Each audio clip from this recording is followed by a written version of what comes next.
Hey guys, Desolate Magic here, and it's Wednesday, my dudes, which means another Magic controversy. Oh boy, they just can't wait longer than 24 hours. So this was posted yesterday, but this particular section flew right over my head. I guess I just read past it, didn't really take in what the issue is here. But I'll warn you, you're going to be scratching your head on this one. So the Murders at Karlov Manor Prerelease is coming up February 2nd through the 4th, so, coming right up on us. I don't think we have full spoilers for that set yet, actually, but these three cards right here are the pre-release promos, and you might think, oh, participation promo, maybe one they get a lot of, a couple they get a less of, and then it's implied that they give them to like the top three or whatever. That's usually what they do if they do like an event promo. Oh, not this time. They've chosen arguably a smarter way to do it and then managed to completely and utterly bungle it. So, take note that all three have the little dagger set symbol, which is the official set symbol.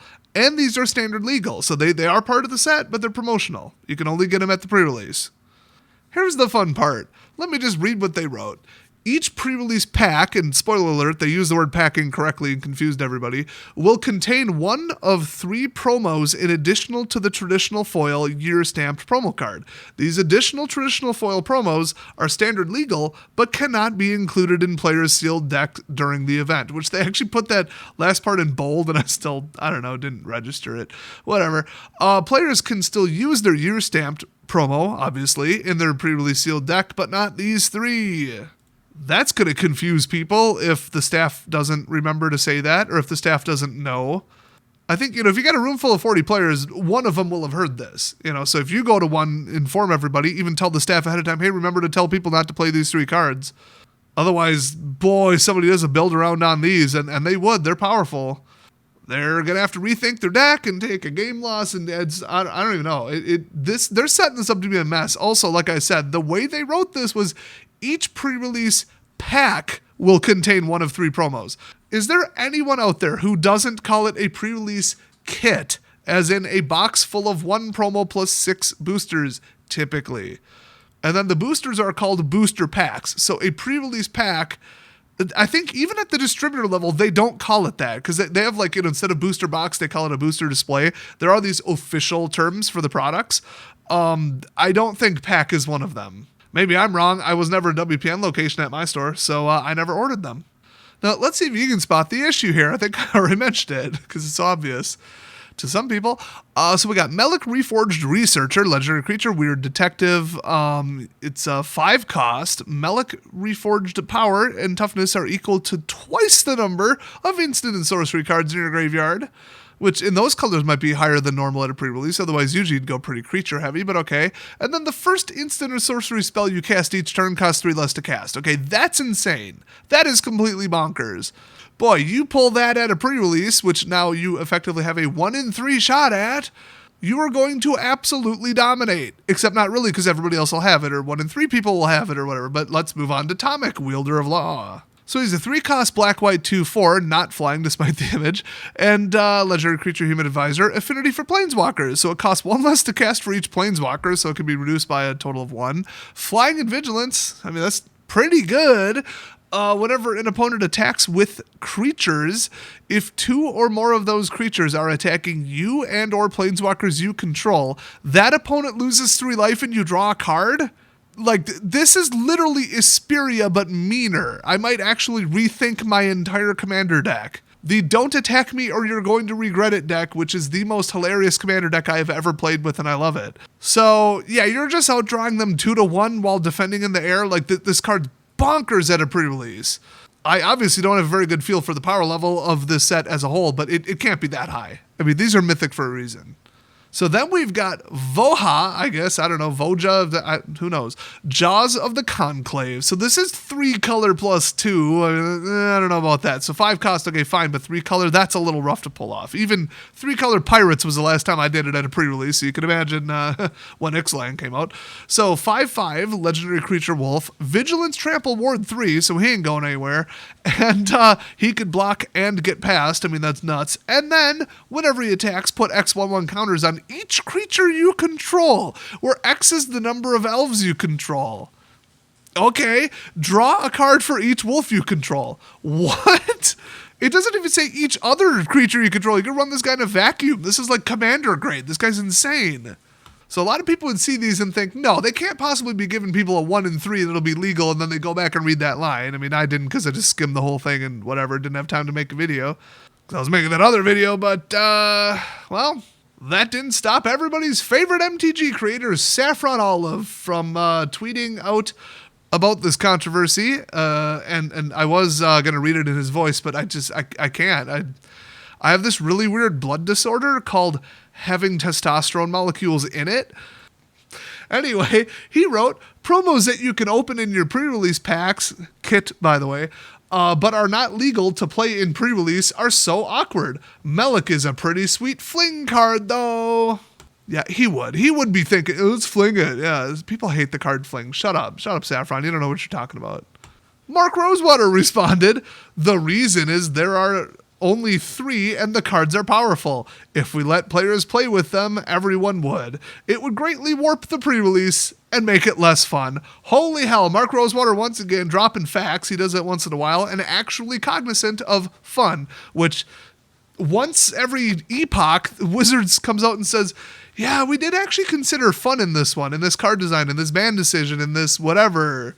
No, they're well aware of fun, but they're well aware that the big spenders only care about competition and they don't care about fun. Or at least they're under that impression because they listen to people on Twitter and Reddit, which is the wrong type of crowd. That's not like the other 95% of the community who also has wallets, just saying.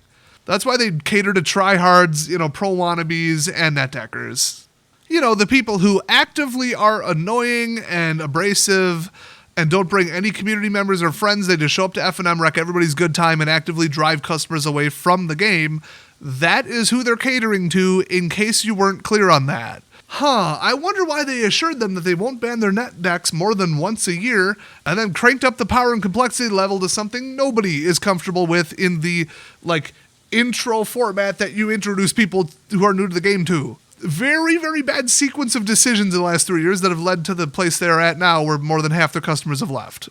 So the funny thing, of course, after I had to razz him a bit because he just really is legitimately an asshole, he has a point. This is going to confuse the hell out of people unless the staff comes out and announces it and everybody listens and we're all cool and on the same page. I think enough people will say it that they could, one person per table could let everybody know. They'll be like, ooh, this is what I'm going to build my deck around this. So, hold up, don't do it. Just FYI, they're not legal. I mean, it's still awkward and weird, and why'd they even bother? I guess they just want added value in the pre-release kit, not pack, kit. Oh my god, why couldn't they just call it a kit? Couple people online, I saw the comments where they're saying, what do you mean? It's in every pack, so I'm going to, out of 6 packs, I'm going to get 2 or something. Probably not real even, but and then I can't play with any of them? What? But no, they didn't make special boosters just for the kits. They would never do that. That's actually really expensive. To do a separate product run for just a one-time thing, and then you can't really put them elsewhere. Nah. They already have problems even just getting me the damn D20 in mine. I've opened 2 pre-release kits without D20s in them. Oh wait, no, one was missing a D20, one was missing the promo card, and then of course the staff looked at me like I pocketed it and lied about it to get a new one. Thanks, Wizards. I really wanted my local store to silently judge me and accuse me of being a thief. Thanks. I'd really appreciate that. Maybe hire a company who could put the correct 7 damn things in the kit. Oh my god. At least the die one, I knew to shake it because it had happened to so many damn people. Before I even opened it, I shaked it and said, there's no die in here. And they're like, oh, you sure? I'm like, yeah. And so they popped it open. They're like, oh yeah, there's no die in here. Okay, we'll get you a replacement one. So a percentage of people, and this is an ongoing problem, are always going to be a little confused and irked already at the beginning of the pre-release. Now they got this on top of it. I don't know, man. It seems like an odd stunt just to have a little bit of perceived added value. I mean, they're absolute power cards, and then if you didn't get the one you want, you could trade with other people, which, promotes social stuff, getting around and making new friends and all that, so people feel a sense of community at the pre-release, which is always very strong at the stores where I was at. So that was, even if the set was miserable, honestly, Ixalan and also Eldritch Moon, those were pretty bad for sealed. They were clearly not really oriented to that, and that's fine.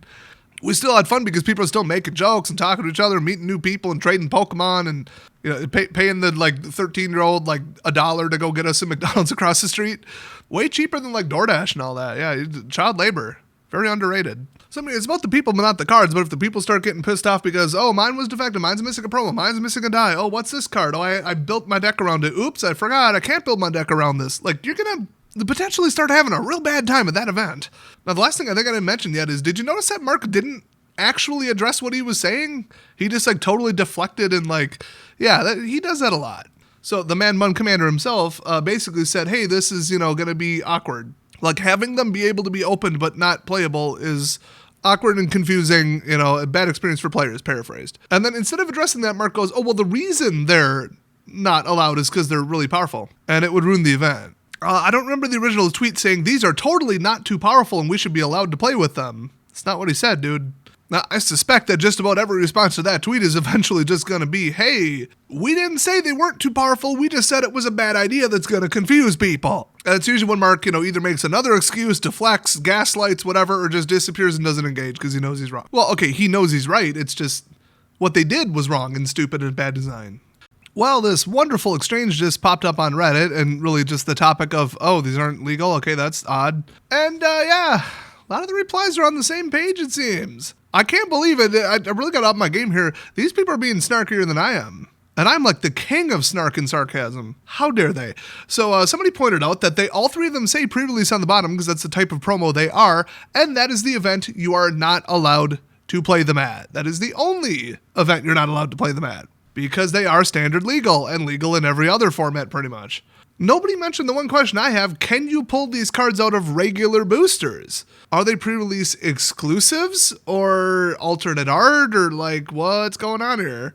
Because if they're exclusives, I'm going to start buying up those kits at like 5% above market because my God. Now still people are like, they're saying, well, then don't put them in the packs. They're not packs, they're kits. See, people were so confused because they used the wrong thing. I think it says pre-release kit right on the front of the damn product. And then, yeah, WOTC greedy, they did it all for money. Yeah, duh. Publicity stunt. Yeah, duh. A lot of people just pointing out, they're in the pre-release packs. They say pre-release on the bottom. And you're not allowed to use them at the pre-release. One person put, my hot take is that Mark Rosewater is no longer a good spokesperson for WOTC and is disconnected from the player base, currently sitting at -1. What is wrong with you people? And I'm sorry, are you afraid of people speaking truth over on the main T2D subreddit? Oh, wait, did I just ask that question out loud? Of course I know the answer to that. A lot of people pointed out that Mark was not at all answering the question or the inquiry or the complaint. Not even a little bit, and the suspicion is that was on purpose. A lot of people pointing out what I implied earlier in this video, which is like they're trying to get people into Commander because that's all that people play, and these are clearly Commander cards. Like literally cards that could be your Commander. People pointing out what I just said about, yeah, it's going to be a bad time when they get a game loss for putting an illegal card in. I love getting accused of doing things that I didn't know I was doing and then getting punished for it. That's like my favorite thing ever. It makes so much sense. Finally, I had to scroll all the way down to nearly the bottom before somebody said, then why don't they just put a different set symbol on there? Because people kind of know in their head to like check that. Then again, the Mystic Archives in Strixhaven had a different set symbol and those were legal to play at the pre-release. So you know what? It's just a roll of the dice with these WOTC people. They just make it up as they go. Some marketing person says, let's do this as a stunt. Hey, this will make people maybe get into Commander, which is the only thing people are playing because we ruined Standard. Let's do this. Everybody's like, yeah, let's do that. And then didn't double check. Does it make sense? Will it work? Will it confuse people? Like, you gotta have somebody who's planning all this who comes up with like, well, what's the cons to this? You said a pro. What's a bunch of cons? What could go wrong? And then the answer would have been, let's not do this.